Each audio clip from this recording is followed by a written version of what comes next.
10 साल बाद जब जम्मू कश्मीर की घाटी में चुनाव हो रहा है तो हर ओर एक ही सवाल की गूंज सुनाई दे रही है कि अगला मुख्यमंत्री कौन होगा। पूरे एक दशक बाद यहाँ की राजनीतिक दल और जनता विधानसभा चुनाव को लेकर एकदम तैयार नजर आ रही है। ऐसे में सवाल ये है कि पिछले 10 सालों में जम्मू कश्मीर कितना बदल चुका है, मतदाता अब वोट डालने से पहले क्या सोच रहे हैं, उनके स्थानीय मुद्दे क्या है और इस चुनाव में वो मुद्दे कितने हावी हैं। तो आइए आपको सीधे जम्मू कश्मीर की सरजमी से ही अपने संवाददाता से सुनवाते हैं कि क्या है वहां का असल मुद्दा और इस बार वहां की जनता किसके ओर देख रही है। जम्मू कश्मीर में चुनावों की तैयारी चल रही है, लेकिन इस बीच सुरक्षा एजेंसियों के पास इस तरह के इनपुट्स पहले से मौजूद हैं कि बॉर्डर पार जो पाकिस्तान की खुफिया एजेंसी ISI है और साथ ही साथ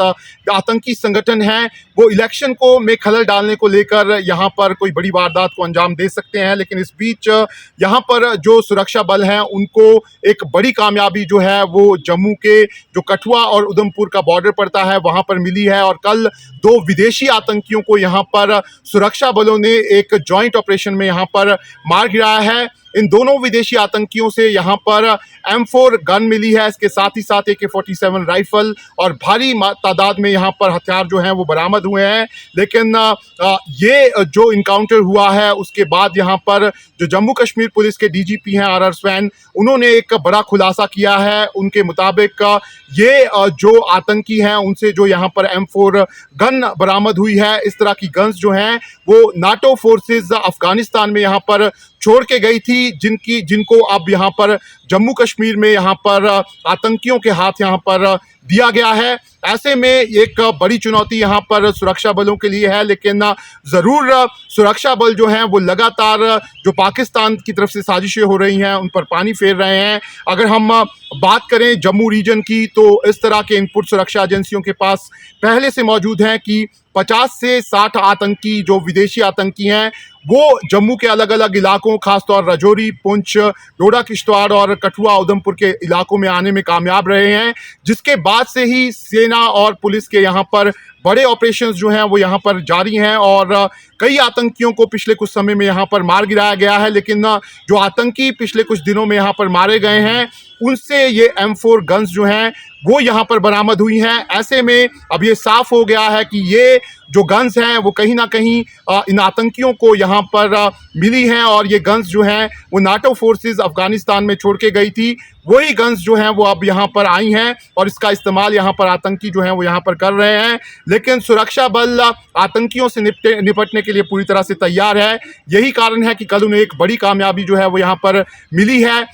फिलहाल अगर हम बात करें तो जम्मू का जो रीजन है जहां पर सुरक्षा बलों के पास इस तरह की इंफॉर्मेशंस हैं कि यहां पर आतंकी हैं, वहां पर पहले ही जो सुरक्षा बल है उन्होंने अपना रीडिप्लॉयमेंट कर लिया है। लगातार खुफिया जानकारी जो है वो सुरक्षा बल यहां पर इकट्ठा कर रहे हैं। यही कारण है कि अब आतंकियों को लगातार उन्हीं के जगहों पर घेरा जा रहा है और उनको यहाँ पर मारा जा रहा है और ज़रूर इस तरह के इनपुट्स यहाँ पर सुरक्षा एजेंसियों के पास हैं कि जो जम्मू कश्मीर का चुनाव है वो यहाँ पर शांतिपूर्ण तरीके से जो है वो इस बार करवाने की कोशिश यहाँ पर सुरक्षा बल कर रहे हैं। ऐसे में इसमें खलल जो है वो डाला जा सकता है, लेकिन सुरक्षा एजेंसियों ने तैयारी पूरी कर ली है। 900 से ज़्यादा पैरामिलिट्री फोर्सेस की कंपनी पहले ही यहाँ पर तैनात हो चुकी हैं। इसके साथ ही साथ अगर हम बात करें तो लगातार CCTV और साथ ही साथ ड्रोन के ज़रिए पूरे जम्मू कश्मीर के अलग अलग सेंसिटिव इलाकों में सर्विलेंस जो है वो यहाँ पर रखा जा रहा है।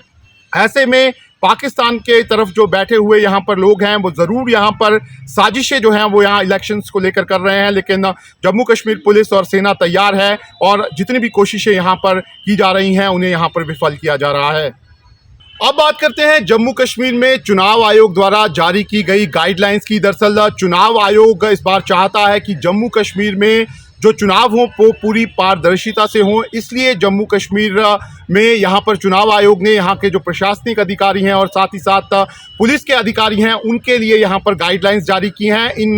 गाइडलाइंस में साफ तौर पर यहाँ पर कहा गया है कि यहाँ पर जितने भी राजनीतिक दलों के नेता हैं या फिर जो उनके कार्यकर्ता हैं उनको यहाँ पर किसी भी तरीके से यहाँ पर तंग जो है वो यहाँ पर नहीं किया जाए। इसके साथ ही साथ चुनाव आयोग की जो गाइडलाइंस हैं उसमें यहाँ पर कहा गया है कि आखिरी समय में यहाँ पर जो बूथ हैं उनको यहाँ पर ना बदला जाए, और साथ ही साथ चुनाव आयोग ने साफ तौर पर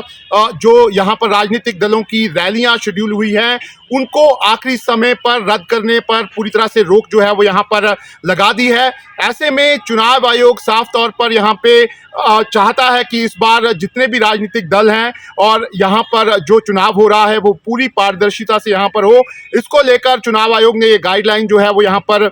जारी की है। लेकिन अगर हम बात करें लोकसभा चुनावों की तो उस दौरान यहाँ पर कई पार्टियों ने, खासतौर पर महबूबा मुफ्ती ने यहाँ पर आरोप लगाया था कि लोकसभा चुनावों के पहले दिन यहाँ पर उनके कई कार्यकर्ता जो हैं उनको यहाँ पर हिरासत में ले लिया गया था, उनको उनके बूथ पे जो है वो यहाँ पर जाने नहीं दिया गया था। इस तरह की शिकायतें जो हैं वो चुनाव आयोग के पास पहले ही यहाँ पर आ रही थी, जिसको देखते हुए अब ये सख्त गाइडलाइंस जो हैं वो यहाँ पर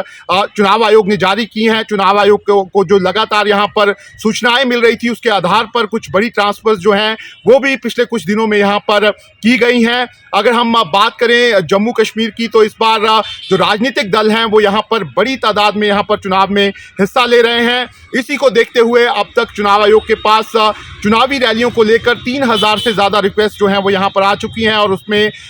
2225 रिक्वेस्ट जो हैं उनको चुनाव आयोग ने यहाँ पर स्वीकार कर लिया है, और कुछ जो यहाँ पर रिक्वेस्ट है उनको रिजेक्ट भी जो है वो यहाँ पर किया गया है। लेकिन साफ तौर पर चुनाव आयोग जो है वो चाहता है कि जिस तरीके से लोकसभा के चुनाव हुए हैं पूरे यहाँ पर शांति से चुनाव हुए हैं और पारदर्शिता से चुनाव हुए हैं, ऐसे में चुनाव आयोग ये चाहता है कि इस बार जो विधानसभा के चुनाव हो इसमें किसी तरह की कोई गड़बड़ी जो है वो यहाँ पर ना हो। और यही कारण है कि इस बार ऐसे घाटी में कई दल हैं जो काफ़ी समय के बाद यहाँ पर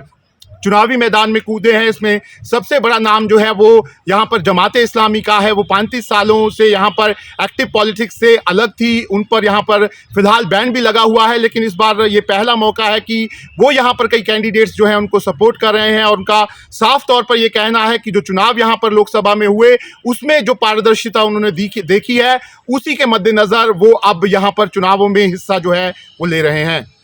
जम्मू कश्मीर के इस बार के चुनावों में यहाँ पर दिल्ली की जो केजरीवाल सरकार है उसकी झलक जो है वो भी यहाँ पर देखने को मिल रही है, और जितनी भी राजनीतिक दल हैं उन्होंने अपने मैनिफेस्टो में इस बार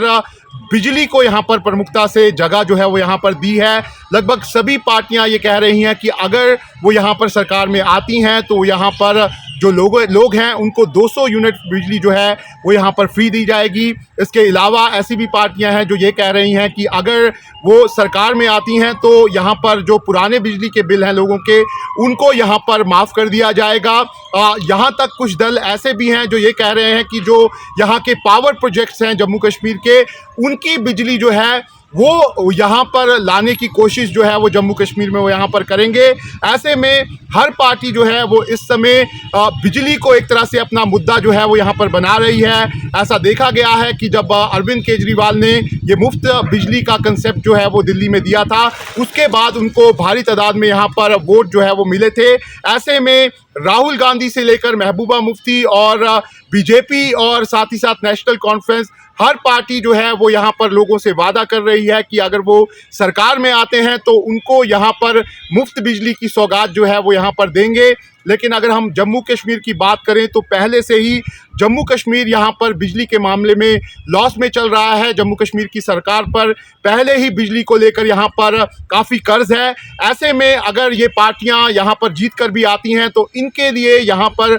लोगों को मुफ्त बिजली देना, लोगों के बिजली माफ़ कर देना काफ़ी मुश्किल है। लेकिन बावजूद इसके हर पार्टी जो है वो ये दावा कर रही है कि अगर वो यहाँ पर सरकार में आएगी तो वो यहाँ पर लोगों के बिजली के बिल जो है उनको यहाँ पर माफ़ करेगी और बिजली का जो यहाँ किराया है उसको भी कम कर देगी। ऐसे में ये पूरी बात सुनने के बाद एक चीज जो खुले तौर पर निकल कर सामने आ रही है वह यह है कि यहाँ की जनता इस बार के चुनाव को एक अलग नजरिए से देख रही है। इस चुनाव में जनता के अपने अपने मुद्दे हैं। खास तौर पर कश्मीर में जनता बदलाव के मूड में नजर आ रही है। और एक चीज जो यहाँ प्रत्येक पार्टी के मैनिफेस्टो में कॉमन नजर आ रहा है वह है दिल्ली के फ्री मॉडल की एंट्री अब जम्मू कश्मीर की राजनीति में भी हो गई है। तो दिल्ली का ये मॉडल जम्मू कश्मीर की राजनीति के प्रयोग में कितना सफल होता नजर आएगा, ये तो वक्त ही बताएगा। फिलहाल आपको हमारा ये वीडियो कैसा लगा हमें कमेंट बॉक्स में जरूर बताएं और देश और दुनिया की तमाम और यूपी उत्तराखंड की हर छोटी बड़ी खबर के लिए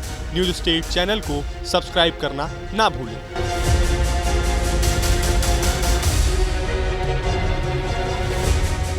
न्यूज नेशन अब व्हाट्सएप पर